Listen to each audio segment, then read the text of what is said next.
할렐루야. 오늘은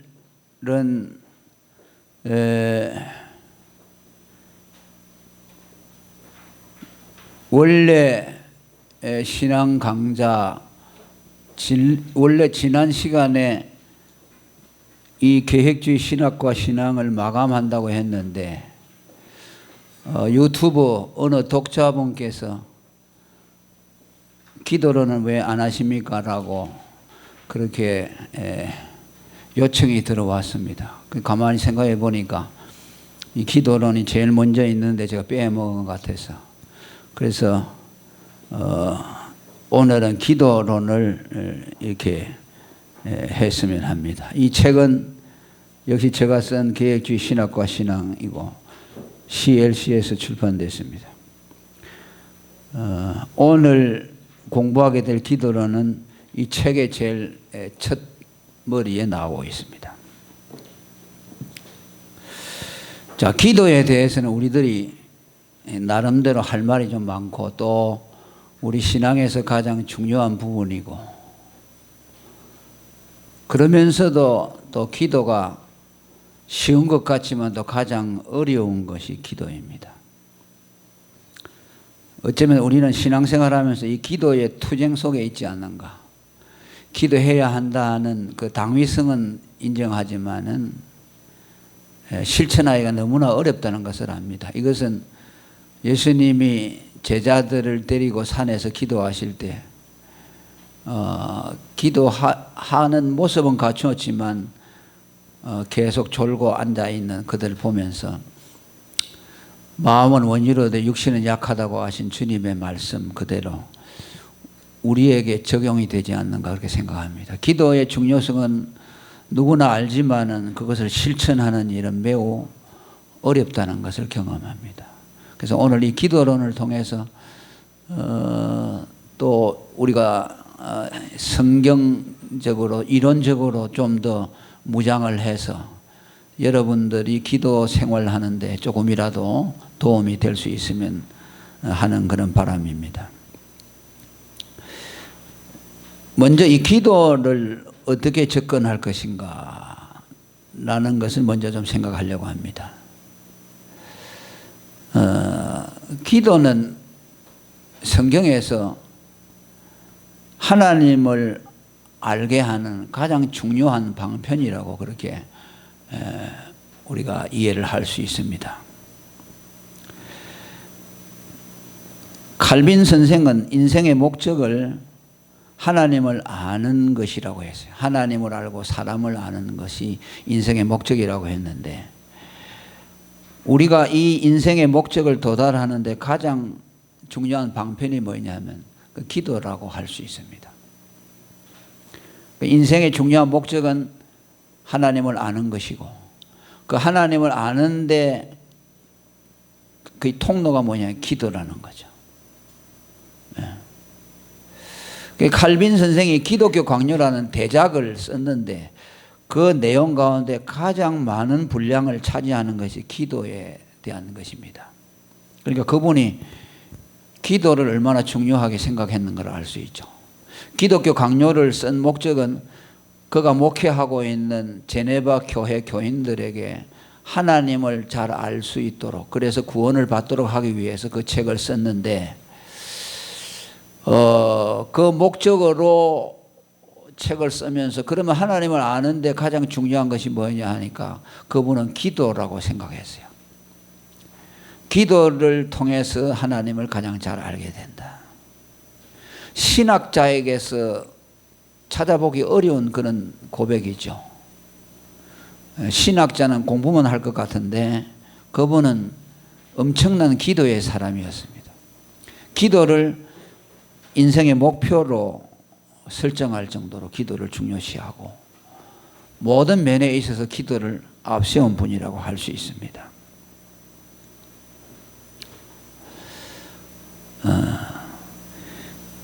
그는 그의 자신의 신학을 이렇게 말합니다. 내게는 학문적인 신학 같은 것은 없다. 오직 경건의 지혜만 있을 뿐이다.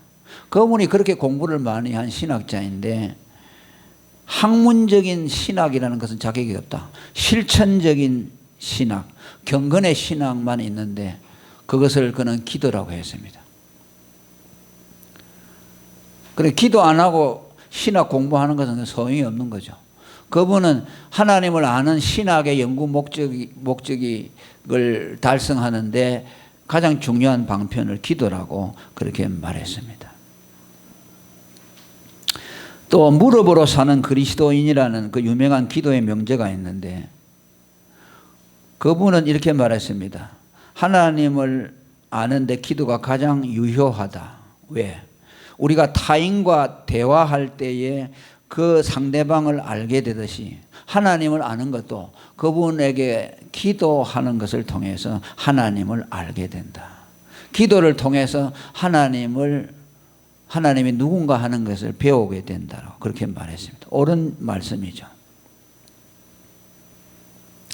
또 칼빈주의자 리드라고 하는 분이 이렇게 말했습니다. 칼빈주의는 뭐냐? 단지 신학 공부를 하는 것이 아니고 기도라고 불리우는 신조이다.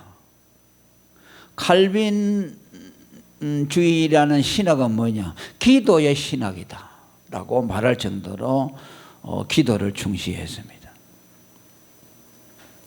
그는 이렇게 말합니다. 기독교가 은혜의 종교가 되게 하는 교리가 선택교리다. 그리고 그 하나님의 선택이 현실적으로 드러나게 하는 수단이 무엇이냐? 설교와 기도이다 라고 말했습니다. 하나님이 택자를 구원하는 선택의 교리가 가장 중요하고 그것이 곧 은혜의 교리를 형성하는데 그것이 실체적으로 구현되는 것은 설교와 기도를 통해서 된다. 그렇게 말했습니다. 우리가 잘 아는 루터는 굉장히 바쁜 사람이었죠. 종교개혁의 기초를 놓은 분인데 그분은 이런 말을 했습니다. 나는 너무 바빠서 하루에 3시간 기도하지 않을 수 없다라고 말합니다. 우리는 어떻게 말합니까? 너무 바빠서 기도하지 못한다고 하죠. 그런데 그분은 너무 바쁘기 때문에 나는 3시간 기도한다라고 말했습니다. 그리고 이 기도는 우리 삶의 실존입니다. 기도는 예배 드리는 한 부분이거나 특별한 종교 행위가 아닌 우리가 살아가는 일상에서 기도와 우리 삶을 떼어놓을 수가 없다는 말씀이죠. 삶의 실존이죠. 기도하지 않고는 삶을 영위해 나갈 수가 없다는 말씀이죠. 자, 그것을 뒷받침해 주는 성경 구절들이 데살로니가전서 5장 17절 쉬지 말고 기도하라. 또 에베소 6장 18절에 무시로 성령 안에서 기도하라. 이건 뭐야? 기도하는 시간이 따로 있는 것이 아니고 그의 삶이 기도로 이어지도록 해야 한다는 말씀이죠. 포사이드라고 하는 유명한 기도의 책을 저술한 분인데 그분은 기도를 삶의 목적으로 규정했습니다. 왜 사느냐? 기도하기 위해서 산다라고 했습니다.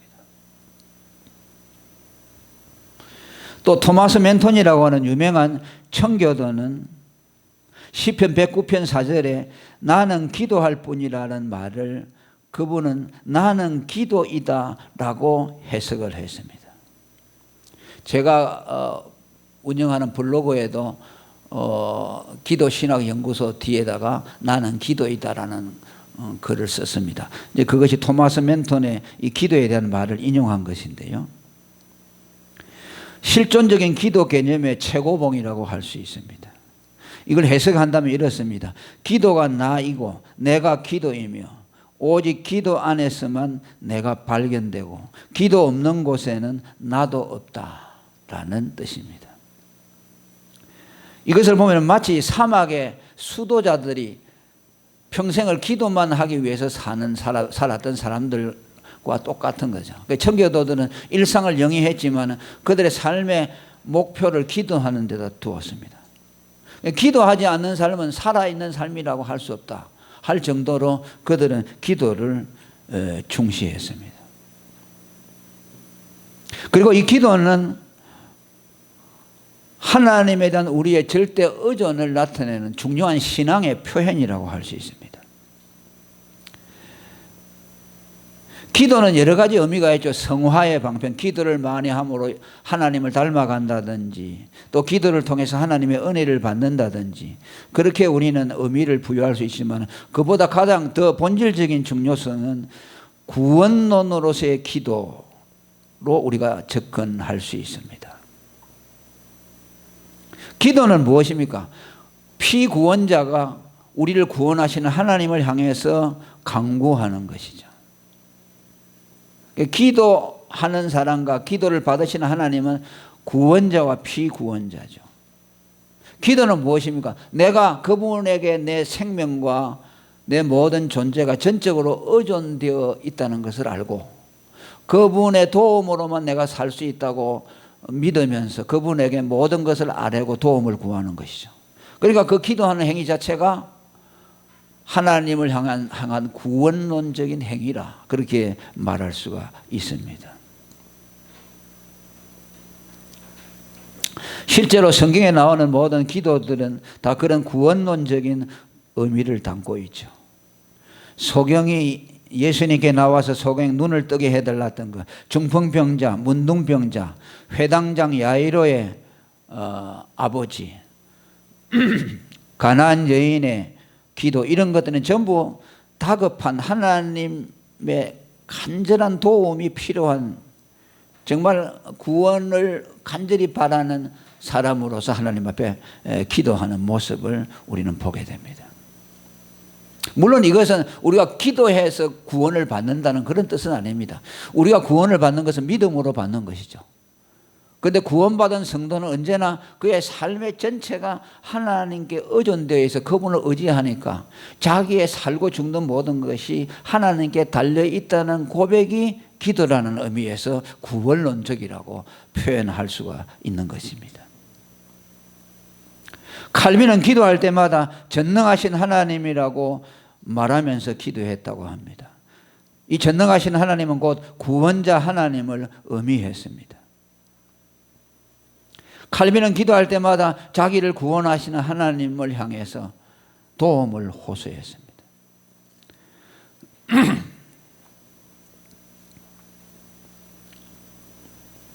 그런데 이러한 기도의 절박성, 강구성을 배제시킨, 기도를 왜곡시키는 사람들이 기독교 역사에서 많이 나타났습니다. 그것이 이제 신비주의자들, 또 종교다원주의자들의 기도라고 할 수 있습니다. 그들은 기도를 무엇으로 생각했냐면 그저 하나님과 벗된 관계에서 그분과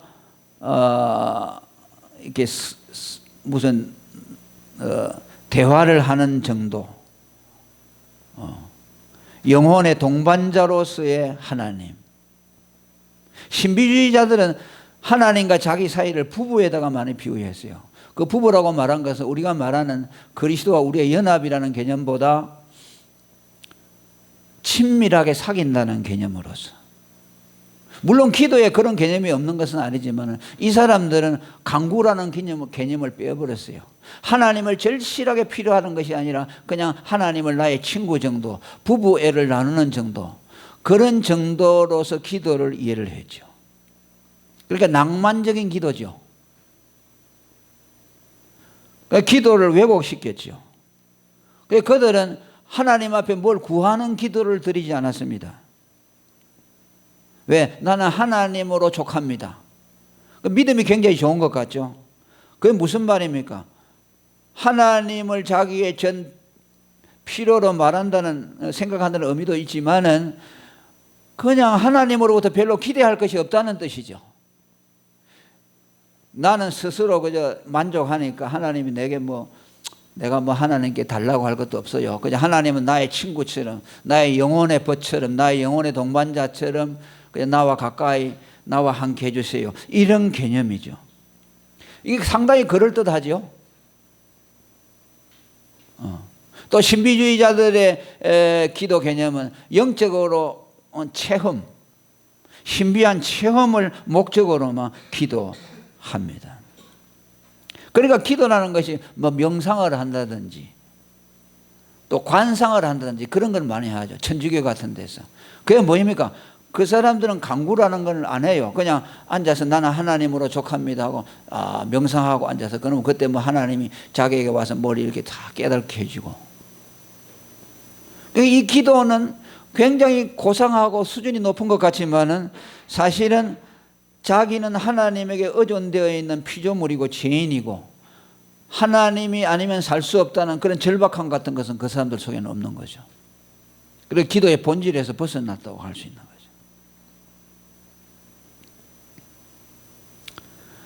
그냥 자기의 어떤 것으로 만족하고. 그래서 여러분 이런 기도를 하는 사람들은 막 하나님께 부르짖고 애타고 이런 게 없어요. 그런데 그런 것이 또 어디서 나오냐면 그들의 삶이 어렵지 않고 가난하지 않고 또 필요한 것이 없잖아요. 예를 들면 뭐 부유층이라든지 모든 것이 다 이렇게 구비되어 있잖아요. 그러면 그런 사람들한테는 하나님의 도움이 필요가 없어요. 그러니까 그런 사람들에게 막 기도하고 막 하나님 앞에 달라고 기도하잖아요. 그러면 그 사람들 눈에는 그것이 천박하게 보이는 거죠. 보이고 자기들은 뭐 하나님께 도와달라 그러냐. 그냥 하나님 한 분으로 족하지. 굉장히 신앙적인 것 같죠. 거기에는 자기의 부족함, 결핍감에 대한 의식이 없는 거죠. 그 신앙은 올바른 신앙이라고 할 수 없죠. 우리나라가 6.25 사변 겪고 일제 치하에 있을 때 굉장히 가난했잖아요. 그때 막 기도가 얼마나 간절해졌어요. 정말 먹을 양식이 없고 병들고 또 앞에 희망이 없으니까 간절하게 기도했죠. 그런데 그런 기도가 점차 없어졌죠. 80년대 90년대 오면서 우리 경제가 성장하고 또 개인 소득이 높아지니까 기도가 점잖하게 됐죠. 그냥 나는 하나님으로 족합니다 하고. 왜? 하나님이 안 도와줘도 얼마든지 살아갈 수 있으니까. 이렇게 하나님이 지금 코로나를 주신 것도 아마 너무 배가 불러가지고 하나님 안 찾으니까 야 이놈들 너 나 좀 찾으라 하고 이렇게 주시는지 몰라요. 너희들이 뭐 아무리 큰 소리 쳐도 요거 조그마한 병균 하나도 바이러스 하나도 너 이기지 못하는 얼마나 연약한 존재들이냐라는 것을 얼마 일깨우기 위해서 우리에게 이런 어려움을 주는 것이 아닌가라고 생각이 들기도 합니다.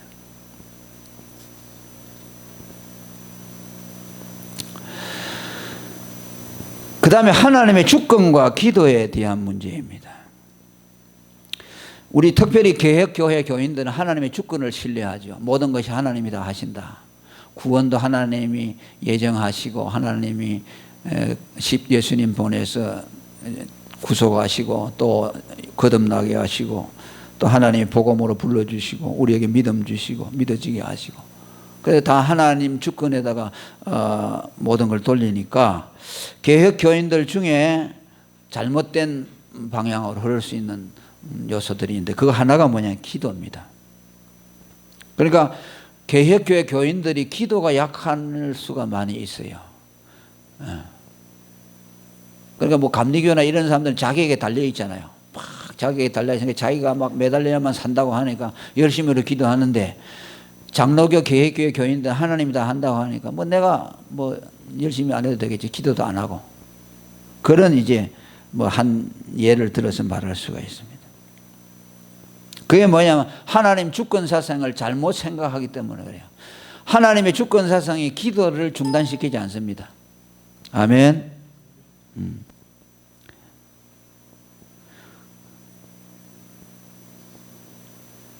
그러니까 이 칼빈주의자들 중에서 하이퍼 칼빈주의라고 있어요. 과도한 칼빈주의자들인데 이 사람들은 너무 하나님의 주권에다가 모든 걸 돌려가지고서 인간의 책임을 갖다가 이렇게 다 말살시켜 버렸어요. 전도도 안 해요. 왜? 하나님이 택한 백성이 있으면 하나님이 자기가 알아서 하시겠지. 전도한다고 되나? 그래서 전도 안 해요. 또 기도도 안 해요. 하나님이 구하기 전에 주신다고도 했기 때문에 기도할 필요가 뭐가 있느냐. 다 하나님이 하시는데. 그래서 이 간절하게 기도하는 이런 것들에 대해서 부정적이고 또 그렇게 기도가 부족하니까 개혁교회 교회가요 영적으로 침체되어 있는 교회들이 많아요. 은혜가 없고 그냥 아주 푹 가라앉아가 있어요. 뭐 자기들 나름대로는 뭐 경건을 추구하고 뭐 하나님 말씀대로 한다는데 기도가 죽어 있으니까 뭐가 그게 생동감이 있겠습니까? 자, 이런 것들이 여러분 하나님의 주권에 대한 편향된 오해들로 인해서 생겨나는 것이죠. 그래서 저는 여기에서 떼쓰는 기도라는 표현을 했습니다. 이건 간절하게 기도하는 것을 말하죠. 어린 애들이 엄마 아빠가 뭐 해달라고 떼쓰는 거 있잖아요. 그러니까 이 떼쓰는 기도라는 것은 개혁주의 교인들에게는 좀 이상하게 보이는 거죠. 뭔 기도를 그렇게 떼를 쓰고 하냐. 점잖하게 해야지. 그런데 칼빈 같은 분은 이 말씀을 그대로 받아들였어요. 야복강에서 야곱이 천사와 씨름하면서 내게 축복하지 않으면 보내지 않겠다고 했잖아요. 그걸 그대로 받아들였습니다. 칼빈은 성도들이 하나님 앞에 때를 쓰고 간절하게 기도해야 한다고 가르쳤습니다. 오늘날 개혁주의 교인들이 말하는 잘못된 하나님 주권 사상에서 나오는 그런 개념이 아니었습니다. 그는 이렇게 말했습니다. 야곱이 환상을 보고 또 거기 씨름한 것에 대해서 이것은 하나님의 모든 종들을 씨름하는 자로 묘사하고 있다. 왜냐하면 여호와께서는 각가지 종류의 투쟁으로 그들을 연단하시기 때문이다. 그러므로 우리 조상 야곱에게 가시적 형태로 나타났던 이 일은 개개의 교회 식구들에게서 날마다 이루어지고 있다. 즉 교회의 구성원들은 자기들의 시험 가운데서 하나님과 씨름하는 것이 필요하다. 야곱처럼 그렇게 기도해야 된다는 말씀이에요. 간절하게 기도해야 된다. 스폴전 역시 기도를 씨름으로 묘사했습니다. 깨어나십시오. 이스라엘의 백성이여. 여러분이 하나님과 씨름하고 애를 쓰십시오. 그러면 복이 임할 것입니다. 궁율의 이른 비와 늦은 비가 임할 것이며 땅의 소출을 풍성히 낼 것이며 모든 나라들이 그분을 복되다고 찬양할 것입니다. 그러므로 위를 보고 우십시오 라고 했습니다. 이 스폴전 목사님은 기도를 많이 하신 분입니다.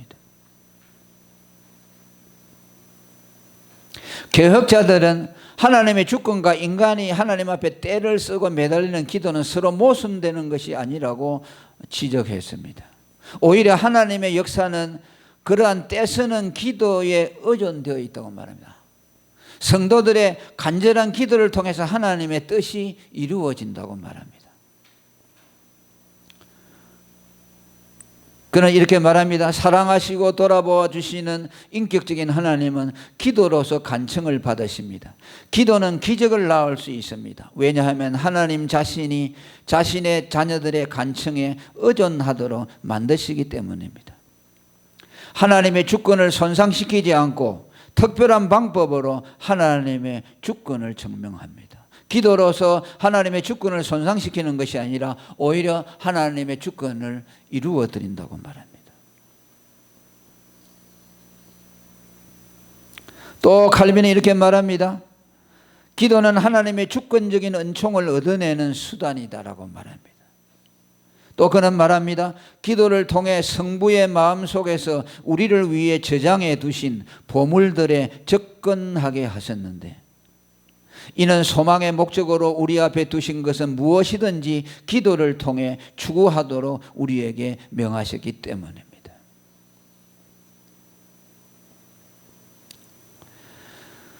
기도와 하나님 주권의 변정법이라고 말할까요? 기도와 하나님의 주권이 서로 대립되지 않는 것에 대해서 신학자들은 여러 가지 주장들을 내어놓고 있습니다. 스피어라는 기도의 신학을 쓴 저자는 이렇게 말합니다. 하나님의 주권과 기도는 어느 한쪽의 보완이나 수정으로 만들지 않았습니다.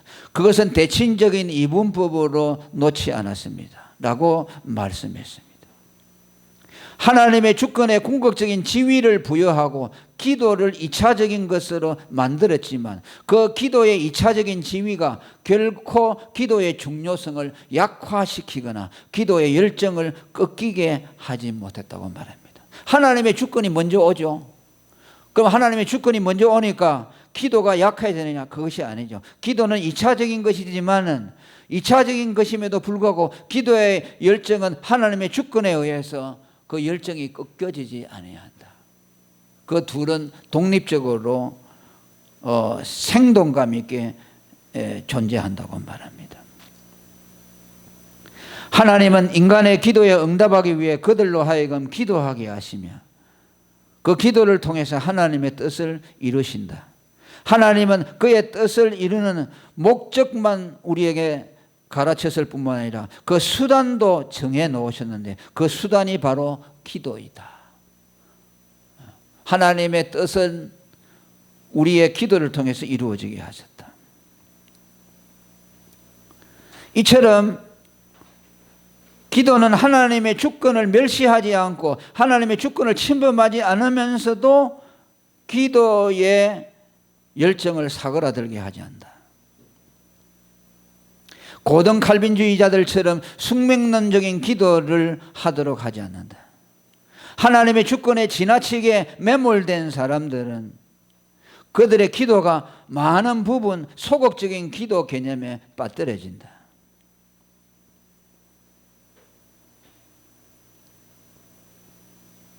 그러니까 기도에 대해서 극단적인 양분이 있어요. 메살리안이라고 하는 사람들이 이런 기도주의자들인데 이 사람들은 뭐냐면 기도 만능주의자들이라고 해요. 그런 사람들 있죠. 막 기도 가지고 모든 걸 다 한다고 막 하는 사람들 있죠. 이것은 뭐예요? 잘못하면 하나님의 주권을 침범하는 거죠. 하나님의 주권보다 자기 기도를 더 앞세우는 거죠. 그거 잘못된 거죠. 그러나 또 그 반대가 있죠. 하이퍼 칼빈이즘, 과도한 칼빈주의자들은 하나님의 주권에 지나치게 세뇌당해 가지고 하나님이 하시니까 기도는 뭐 안 해도 된다는 식으로 그 양극단에 빠뜨려지지 아니해야 된다는 거죠.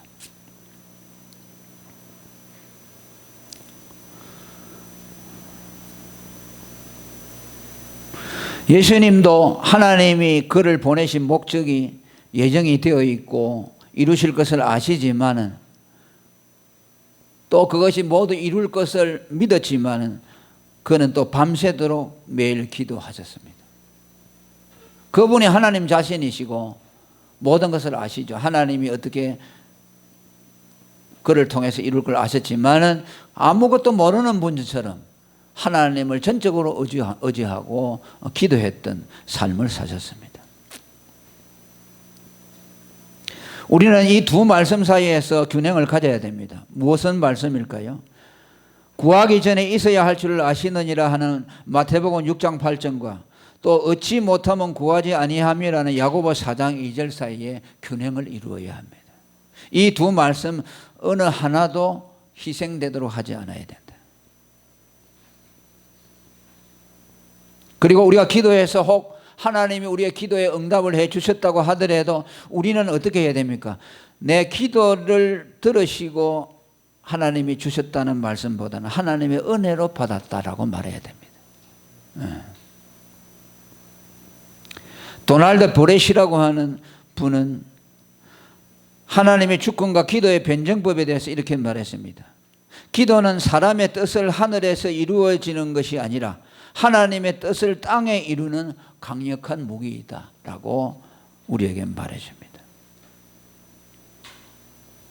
또 기도는 하나님의 주권과 모순되지 않는다는 사실을 지적하는 것으로 우리는 만족할 수 없습니다. 기도를 통해서 하나님의 주권을 가장 영광스럽게 공고하게 한다는 자리까지 우리는 나아가야 합니다. 왜? 기도를 통해서 하나님의 주권을 세울 뿐만 아니라 기도를 통해서 하나님을 가장 영광스럽게 해드린다는 말씀입니다. 기도를 통해서 우리의 약함과 우리는 죄인이고 피조물이며 하나님이 절대적인 주권자라는 것을 높여드리는 행위가 우리의 기도입니다.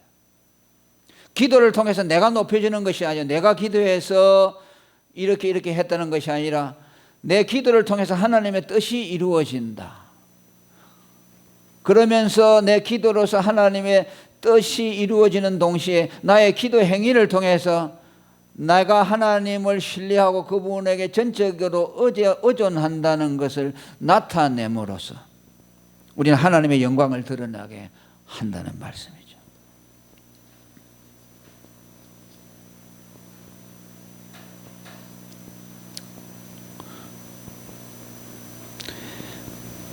그 이슬람 교도들의 기도는요, 이 강구라는 것이 없어요. 그들은 그 알라의 주권에 완전히 그 매몰된 사람들이기 때문에. 예를 들면 이렇게 사람이 물에 빠져서 허우적거리잖아요. 그러면요, 하나님의 주권을 믿는 사람들은 하나님은 나를 살려주셔서 내가 지금 아직 하나님 앞에 할 일이 있어. 그러면서 막 살려고 어떡하지 하잖아요. 그런데 그 사람들은 이런답니다.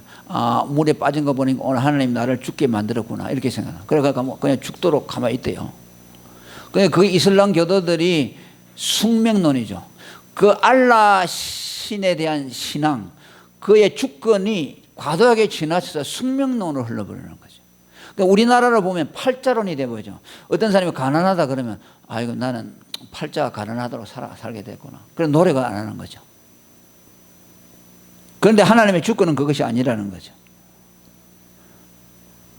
적극적으로 하나님의 뜻을 이루도록 하기 위해서 우리가 그분을 의지하고 하나님의 뜻을 이루도록 우리가 발버둥 치는 것을 통해서 그분이 모든 것의 주권자이시고 그분이 모든 것을 이루는 분이라는 것을 우리의 기도와 믿음을 통해서 드러내므로 그분에게 영광을 돌려드립니다. 그렇죠?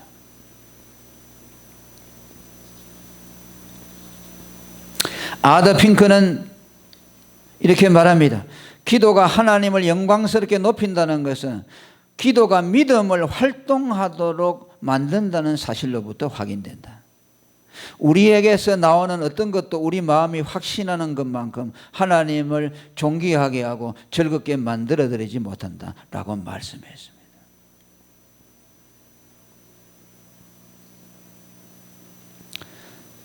또 잘못된 기도의 한 예는 어떤 청교도의 기도를 예로 들어서 여기서 제가 설명했습니다. 어떤 기독교인인데 병이 들었어요. 병이 들어서 그분을 위해서 기도를 해주는데 옆에 있던 어떤 청교도가 뭐라고 하냐니까 간절하게 하나님 이 사람 병을 고쳐주세요. 공의를 베풀어서 고쳐주세요. 그렇게 기도를 하니까 그 사람이 뭐라고 말하는 거니까 고쳐달라고 기도하지 말고 하나님의 뜻만이 이루어지도록 기도하라. 이렇게 그 기도가 잘못되도록 수정을 시켰다는 거죠. 어떻게 보면 굉장히 하나님의 주권을 믿는 것 같죠. 거기에는 그런 것이 아니에요. 하나님을 신뢰하지 못하는 불신앙을 고상하게 포장하는 것으로 되죠. 우리는 그 백부 문둥병자가 예수님 옆에 나와서 당신의 뜻이면 나를 깨끗하게 하실 수 있나이다라고 하죠. 원하시면 그러죠. 그거는 그 불신앙이 아니에요. 그 예수님을 하나님으로 믿는 굉장히 하나님을 높여서 당신이 주권자이기 때문에 한다. 그 말이지 자기 불신앙을 포장한 것이 아니에요.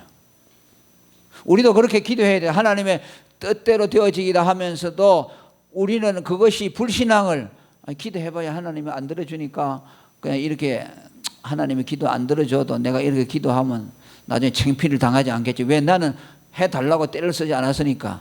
뭐 이렇게 이제 포장하는 거죠. 그건 믿음의 기도라고 할 수가 없죠.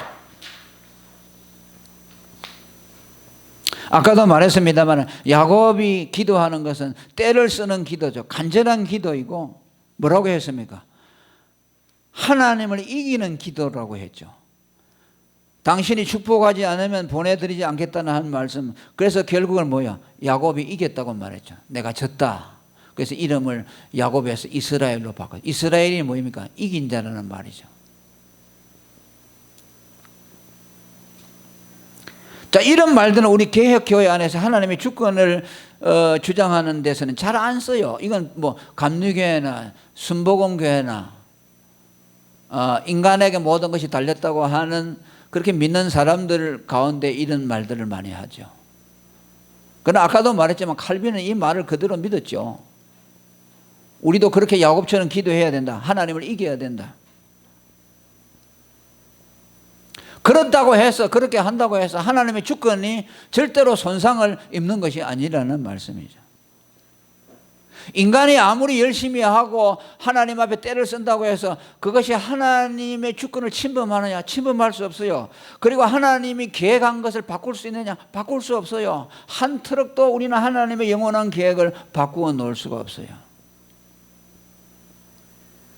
만일 우리가 기도하는데 그냥 하나님의 뜻대로만 되어지다라고 그냥 숙명론적으로 기도하고 기도해서 아무 일도 일어나지 않고 그렇다면 뭐죠? 하나님은 인격적인 하나님이라고 할 수가 없겠죠.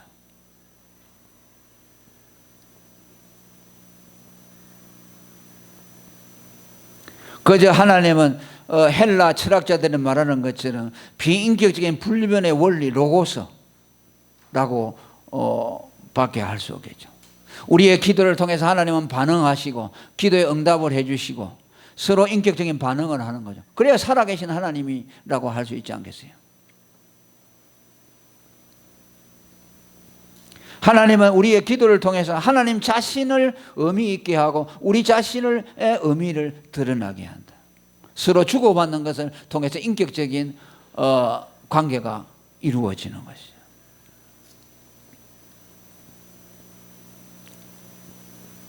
자, 우리가 하나님 앞에 간절하게 기도하고 때를 쓰는 것을 통해서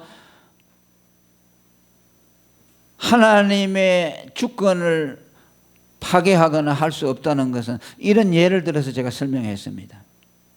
우리가 자식 이기는 부모가 없다는 말들을 하죠. 아이가 부모에게 막 때를 쓰면은 부모는 이기지 못하고 그걸 주죠. 뭐 사달라고 때를 쓰면은 하는 거죠. 그러면서 내가 졌다라고 말하죠. 그러니까 야곱이 하나님 앞에 때를 써서 기도할 때 내가 졌다, 너가 이겼다고 한 것은 하나님이 뭐 야곱이 강해가지고 하나님을 진짜 이겼다는 말이 아니죠. 아니면 또 하나님이 자기의 계획을 바꾸어 가지고서 야곱에게 뭐 이렇게 해서 야곱이 원하는 대로 다 들어줬다, 그 말이 아니죠.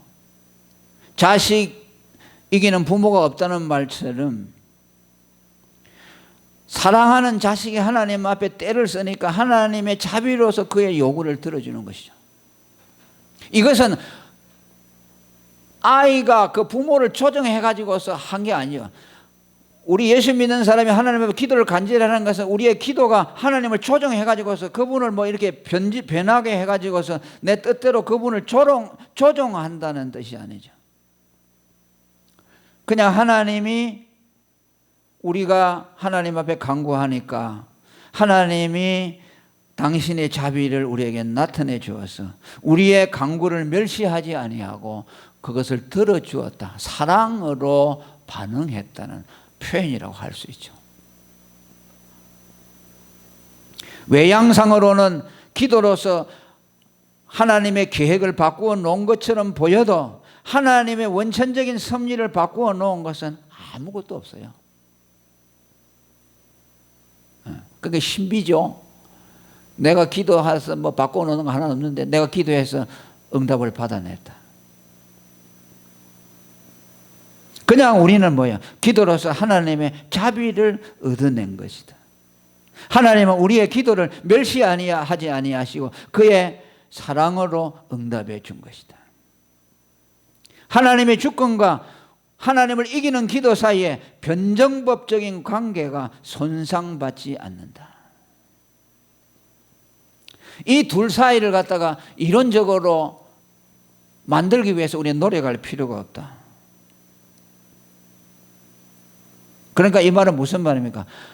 우리가 하나님 앞에 우리의 원하는 것을 기도하고 간절히 간구해서 하나님 앞에 달라고 조른다고 해서 그것이 하나님의 주권을 침범하는 것이 아니고 또 하나님이 우리에게 그것을 들어준다고 해서 하나님 자신의 계획을 조금이라도 바꾸거나 한 것이 아니다. 우리가 볼 때는 하나님이 계획을 바꾼 것 같죠? 자, 여러분, 이스라엘 백성이 하나님에게 우리에게도 왕을 달라고 했잖아요. 하나님이 선지자들을 통해서 직접 통치하는 것을 거부하고 이방의 열방들처럼 왕이 자기들을 통치해달라고 하죠. 그런데 뭐라고 했습니까? 그것이 하나님의 뜻이 아니라고 했죠. 그런데 하나님이 그들이 하도 때를 쓰니까 그걸 들어줬다고 말이죠. 그러면 우리가 거기서 하나님이 이스라엘 백성들의 강요에 의해서 당신의 뜻을 바꾸었다고 말할 수 있죠. 그 표현도 그렇게 되어 있죠.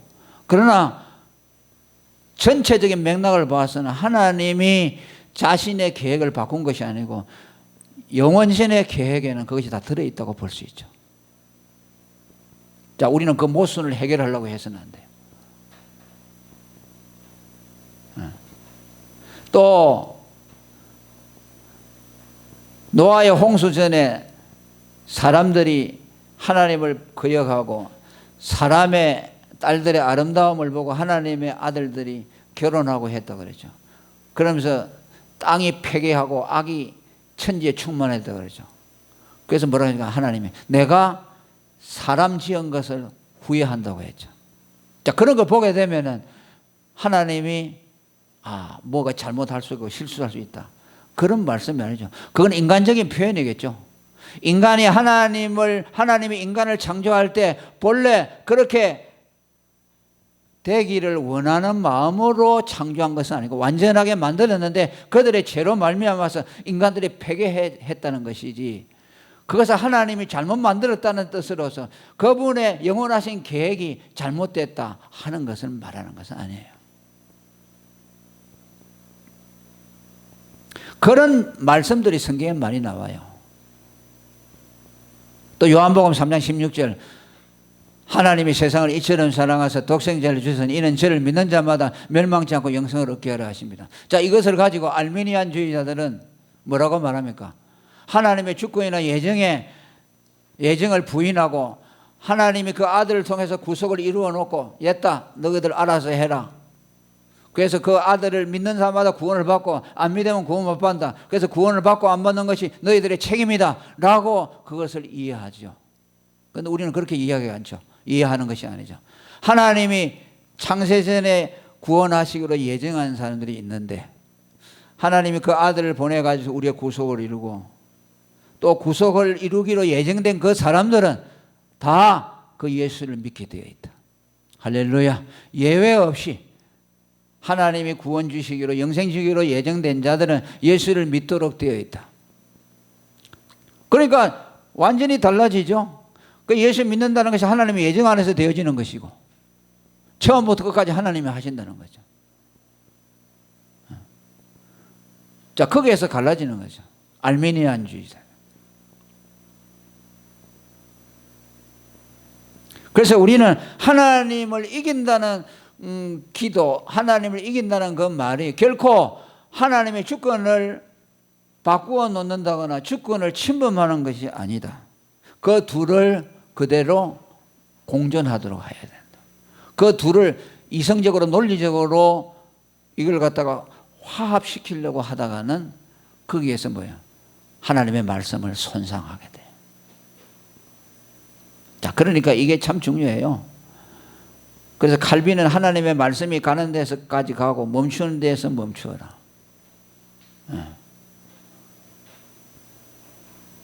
하나님이 모든 것을 하신다. 그 말씀 그대로 살려야죠. 그죠? 그 다음에 뭐라 그랬죠? 하나님이 모든 걸 하신다. 그죠?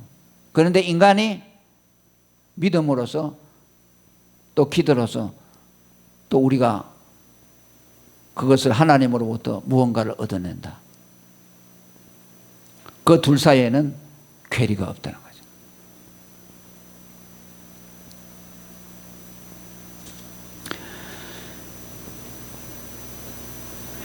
스피어라는 사람, 아까도 그 기도의 신화에 대해서 저자에 대해서 말했어요. 그분이 이렇게 말했습니다. 바울이 하나님의 영원하신 뜻과 기도 사이에는 모순이 없음을 발견했듯이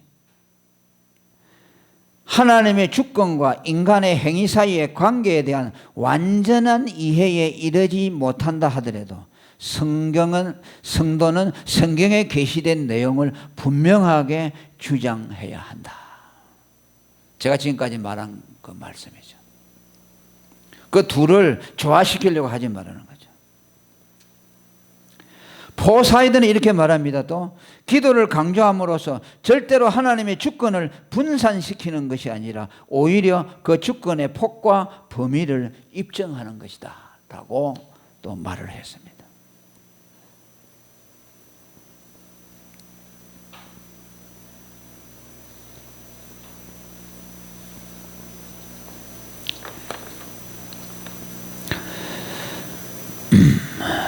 아까도 또 말했습니다. 이 결핍자의 기도 강구라는 이제 작은 주제인데요.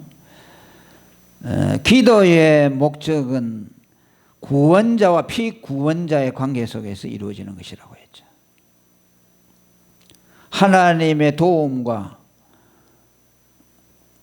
또 그의 존재의 모든 것이 하나님께 의존되어 있다는 것을 자각하는 자가 올려드리는 것이 기도라고 했죠. 그러니까 그 기도하는 사람은 항상 결핍감을 가지고 있는 거죠.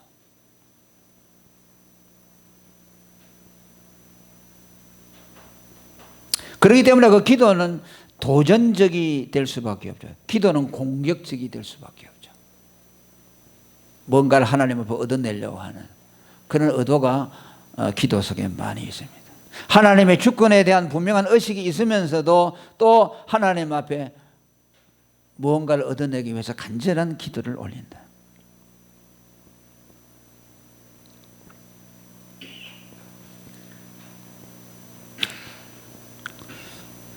자, 여러분, 이제 아까도 뭐 경제적으로 부유하고 부족함이 없는 사람들이 하는 기도라는 것은 그저 하나님 자신으로 만족한다고 하고 또 뭐 자기들에게는 결핍감이 없다고 하죠. 그런데 그런 사람들이 어려움을 당하잖아요. 그러면 지금까지 가지고 있던 그 기도 태도가 완전히 박살나버리죠. 병이 걸린다거나 뭐 불치병이 걸린다거나 뭐 갑자기 파산해 버린다거나 하면요, 아, 인간은 하나님을 의존할 수밖에 없구나. 완전히 바뀌어져 버리죠.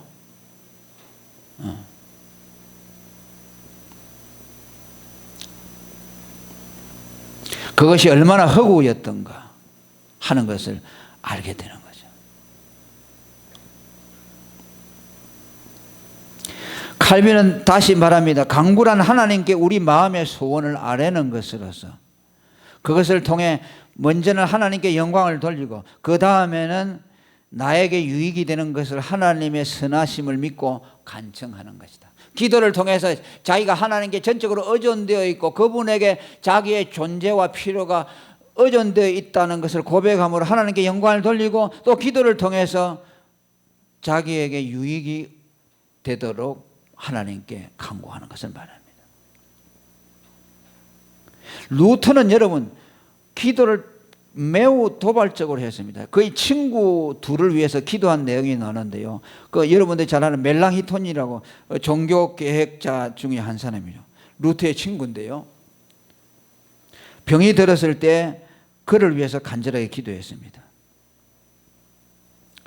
나는 전력을 다하여 전능하신 분에게 간청했다. 나는 그분을 그 자신의 무기들로 공격했는데 그 무기들은 만약 내가 그의 약속들을 믿기만 하면 그가 나의 기도를 들어주시겠다고 말씀하신 약속들, 성경에 기록된 모든 약속이다. 그러니까 하나님을 공격했다는 말 뭡니까? 하나님 자신의 무기로 공격했다. 그 하나님 자신의 무기가 뭡니까? 너희 기도하면 내가 들어주겠다. 그 약속이죠. 그 약속을 붙들고 기도하는 것은 하나님을 공격하는 것과 같다. 그래서 그 친구가 병들었을 때 그 친구를 고쳐달라고 간절하게 기도했습니다. 기도는, 믿음의 기도는 외람되게 하나님께 대들면서 도전하는 것이다 라고 했어요. 또 그의 친구 프레드릭 미코니우스가 죽을 병에 걸려서 얼마 살지 못한다는 소식을 들었을 때 그는 이렇게 썼습니다. 나는 교회의 개혁의 역사를 위해서 네가 필요하기에 네가 살기를 하나님의 이름으로 너에게 명령하노라. 주님은 너로 하여금 네가 죽었다는 소식을 듣게 하시지 않을 것이고 너를 나보다 더 오래 살도록 하실 것이다. 나는 이를 위해서 기도하고 있다. 이것은 나의 뜻이며 나의 뜻은 이루어질 것이다. 왜냐하면 나의 하나님의 이름이 영화롭게 되기만을 위하여 기도하기 때문이다. 이 미코니우스가 같은 종교 개혁을 하는 조력자인데 네가 죽으면 안 된다. 하나님의 손해다. 그러니까 너는 살아야 된다. 내가 예수 이름으로 명령하니 너는 살아라. 나보다 더 오래 살아라. 이렇게 적극적으로 명령하면서 기도했다고 합니다. 그 루터는 칼빈보다 영적인 체험이 많았어요. 칼빈은 좀 영적인 체험 면에서는 좀 그렇게 많이 쓰고 있지 않아요. 루터는 환상도 많이 봤어요. 병도 고치는 이적도 행하고 또 환상도 막 보고, 그러니까 영적으로 굉장히 강하죠. 그분 자신이. 근데 그분은 우울증으로 평생 고생을 많이 하고 그랬어요. 근데 그러니까 그 믿음이 굉장히 도전적이에요. 칼빈은 굉장히 섬세하다고 할 수가 있어요. 근데 루터는 남성적인 그런 믿음을 가요. 그러니까 저돌적으로 밀고 나갔죠. 칼빈도 종교개혁을 했지만은 그냥 교황에 대해서 막 이렇게 대들고 이렇게 저돌적으로 나간 것은 루터가 시작하지 않았습니까? 루터가 시작되고 나서 칼빈이 또 거기서 감동을 받고 또 여러 가지 이루어졌는데, 칼빈이 종교개혁을 완성했지만은 저돌성을 가지고서 이렇게 밀어붙이는 것은 루터가 더 강한 면이 있죠.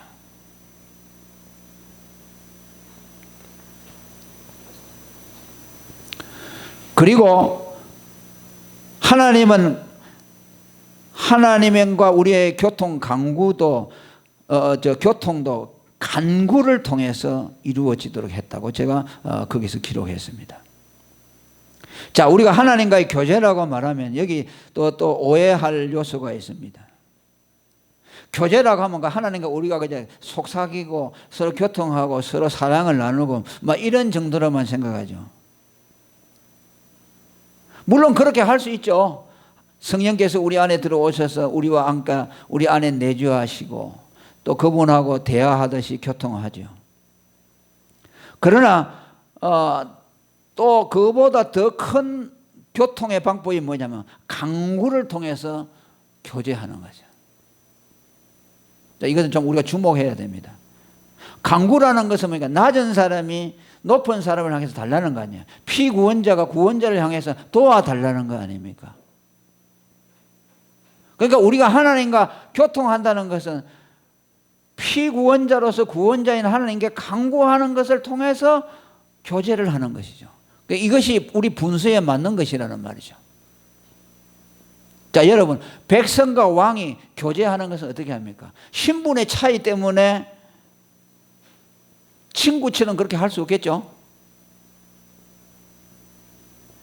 그러니까 평민이 왕과 교제하려면 뭡니까? 어떤 소원이 있어가지고서 그 왕에게 나와서 내 소원을 들어달라고 막 호소할 때 왕이 그 사람의 소원을 듣고 서로 교감하고 교통하는 것을 통해서 서로의 마음이, 감정과 이런 것들이 이입이 되겠죠. 서로.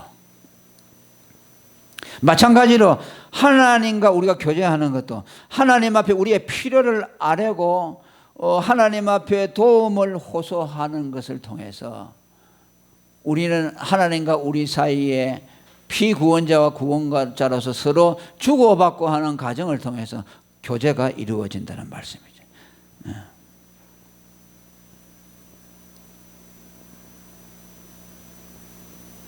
이해가 됩니까? 간청을 통해서. 그러니까 어떤 사람은 간구하지 않고 가만히 앉아가서 관상하고 있고 명상을 하고 있는 거죠. 그래서 나는 지금 하나님과 교통한다. 거기에 그냥 마귀가 역사할 일이 많아요. 다른 영이 들어올 수가 있어요. 그래서 관상을 조심해야 되는 것이죠. 거기는 그냥 확 열어놓고 그냥 이렇게 뭔가 들어오도록 하잖아요. 들어와서 자기가 교통. 거기는 다른 영이 들어올 수가 있어요. 언제나 우리는 하나님과 우리라는 피조물과 창조주, 구원자와 피구원자라는 이 관계 속에서 하나님과 나와의 모든 것이 이루어져야 돼요. 거기에 실수가 없어요. 실패가 없어요. 하나님을 나의 구원자로, 예수를 나의 구속주로 믿고 그분에게 막 도움을 호소할 때 삼위일체 하나님이 거기에 우리에게 임재하는 것이죠.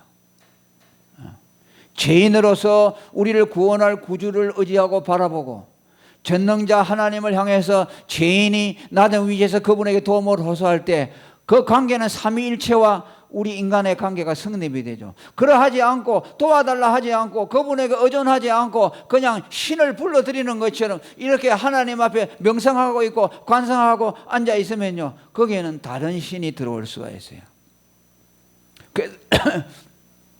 그래서 우리가 관상을 조심하는 거죠. 잘못된 종교 다원주의적인 영성이 그런 것을 통해 들어죠. 그래서 그 무엇이 뭐 반짝하고 들어오면은 그걸 하나님이라고 생각하죠. 그 교제는 반드시 죄인으로서 구세주이신 예수 그리스도, 낮은 자리에서 높은 곳에 계시는 그분에게 우리의 도움을 호소하고 그분을 의지하는 것을 통해서 서로 주고받고 교제하고 교통하는 관계가 이루어져야 돼. 매우 중요합니다, 이거.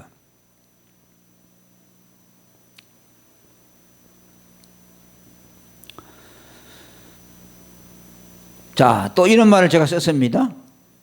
마리아가 예수님의 발에 입맞춤으로 예수님과 교제했다. 아멘. 그죠?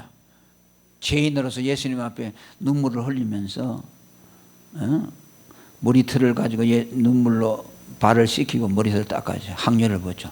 죄인으로서 하죠. 그게 예수님과 구세주와 죄인의 교통하는 관계죠. 그죠? 그게 정상적인 관계죠. 종이 주인과 교제하는 것도 마찬가지. 어떻게 교제합니까? 같이 뭐 겸상을 하고 앉아서 서로 주고받고 먹으면서 교제하는 것이 아니고, 종은 주인을 수종들면서 서서 주인이 음식을 먹을 때 서서 수종드는 것을 통해서 교통을 하는 거죠. 주인님 많이 드세요. 그래 고맙다. 그러면서 거기에서 교제가 이루어지는 거죠. 하나님과 우리도 반드시 창조주와 피조물, 구원자와 피구원자의 관계 속에서 교제가 이루어져야 된다. 그래야만 삼위일체 하나님이 그와 교제되는 것이지, 그렇게 하지 않으면 무슨 강신술 하듯이 신이 오소서 하고 하나님을 막 부르고 앉았다. 절대로 하나님은 그렇게 오지 않아요. 하나님은 죄인을 구원하는 구원자로서 우리에게 오셔요. 할렐루야. 구세주로서 오시는 거죠. 예수 그리스도를 통해서만 오시기 때문에 언제나 우리는 하나님 앞에 엎드리고 죄인으로서 그분의 자비를 의지하고. 도널드 블레시는 이렇게 말했습니다. 하나님의 자녀들이 하늘에 계시는 아버지로서 그에게 나오고 그들의 마음 깊은 곳에 있는 필요하고 요망하는 것들을 그에게 의뢰할 때 하나님은 기뻐하신다. 단지 이런 방법으로 하나님과 인간 사이에 진정한 교제가 이루어진다. 아멘. 필요를 채워주시고 필요를 구하는 그 관계 속에서 진정한 교제가 이루어진다. 저는 기도하면 여러분도 기도하죠. 나는 죄인입니다. 예수는 그리스도시요 살아계신 하나님의 아들이시니다. 하나님 저를 도와주시오. 막 이렇게 할 때 하나님이 임재하잖아요. 막 도와달라고 할 때. 그 가만히 앉아가지고 하나님 오세요 이게 아니라 막 강구를 열심히 하는 가운데 하나님이 임재를 경험하게 돼요. 그 다음에 마지막으로 하나만 더 말씀드려요. 우리의 기도를 할 수 있는 자격이 어디 있습니까? 그건 예수 그리스도로 말미암아. 그로 말미암아 거듭난 사람, 예수의 피로 거듭난 사람만 기도할 수 있죠. 아더 핑크는 이렇게 말합니다. 아기가 출생하면 맨 먼저 울음을 터뜨리듯이 성도가 중생할 때 제일 먼저 하는 것은 하나님을 향하여 부르짖는 것, 꼭 기도이다라고 말합니다. 그러니까 중생하지 않는 사람은 기도하지 않아요. 중생에서 하나님에게 난 사람만이 본능적으로 하나님을 찾게 돼요. 아바 아버지라 부르진다고 그랬죠. 갈라디아서 4장 6절에. 성령 없이는 기도하지 못해요. 중생한 사람만 하나님을 향해서. 왜? 하나님이 보이니까. 중생해야만 하나님이 보이잖아요. 거듭나야만 마음이 청결하게 해서 하나님이 보이니까 그분을 찾게 되는 거죠. 본능적으로. 누가 뭐 기도하라고 해서 기도하는 것이 아니라 본능적으로 기도하게 돼요. 여러분, 아기가 태어나면 볼기짝을 때려 딱 숨통이 트일 때 아고 울잖아요. 그 울지 않으면 그 아이는 죽죠. 그러니까 간호사가 볼기짝을 탁 칠 때 아기가 깜짝 놀래가서 숨이 탁 터지는 거죠. 앙 우는 거죠. 그걸 뭐냐? 거듭난 사람이 하나님 앞에 기도하는 거예요. 입이 터지는 거죠. 그리스도의 대속, 그분의 구속만이 우리로 하여금 하나님께 기도할 수, 하나님과 우리 사이에 막혀진 원수의 담을 피하고 하나님과 화목하게 된 결과로 우리는 기도할 수 있게 된다. 그리고 기도도 하나님의 은혜죠. 그리스도의 은혜죠. 그리고 그 기도의 응답은 예수 그리스도의 이름으로만 된다. 우리의 공로로 받는 것이 아니고 오직 예수님의 대속의 공로, 그분의 이름으로 우리는 모든 것을 요구하고 받아야 합니다. 그러니까 기도는 내가 내 의를 의지하고 기도하는 거 아닙니다. 나 같은 것이 뭐 기도할 수 있겠나 이렇게 말하면 안 돼요. 나 같은 죄인이 뭐 하나님 뜻대로 못 사는데 하나님 앞에 뭐 달라고 할 수 있겠나, 이런 것은 불신앙이에요. 우리의 의로 기도하는 것이 예수 이름으로 구해야 돼요. 할렐루야. 그러니까 여러분, 베드로가 그 나면서 안전병이 된 사람은 고쳤잖아요. 고치니까 그 고침을 받고 그 주위에 있는 사람들이 놀래가지고 베드로에게 몰려가지고 막 절을 하잖아요. 대단한 사람이라고 그러죠. 아니, 안전병이 이렇게 했으니까 대단하죠. 그러니까 베드로가 뭐라니까 막 말리는 거죠. 왜 우리한테 이러느냐? 내가 이 사람을 이렇게 했냐? 내가 경건하고 내가 뭐 기도를 많이 하고 소위 말하면 내가 영빨이 새가지고서 내가 이 사람을 일으킨 줄 아냐? 아니다. 나는 저 사람에게 예수 이름만 주었다. 아멘. 예수 이름을 주니까 그렇잖아요. 은과 금은 없거니와 내게 있는 것을 내게 주느니 예수 이름으로 걸으라. 예수 이름을 주었어요. 그러니까 그 사람이 예수 이름을 믿으면 내가 일어나겠다라는 믿음이 그 속에 생긴 거죠. 그러니까 저 사람이 믿은 예수 이름이 저 사람을 일으켰다고 말이죠. 왜 우리를 우상화 만들고 우리를 하나님처럼 나를 만들었냐? 그건 큰 죄다라고 거꾸로 말렸죠. 기도의 원리를 말하는 거죠. 예수님도 말씀했죠. 내 이름으로 무엇인지 구하라고 했죠. 우리에게는 기도의 자격이 없어요. 우리는 얻어없고 오직 예수 이름으로 기도하면 하나님이 들어주신다 하는 것을 명심하고 오늘 이 말씀을 잘 새겨 들으시고 기도 열심히 하는 여러분이 되기를 바랍니다. 기도합니다. 하나님 감사합니다. 오늘 또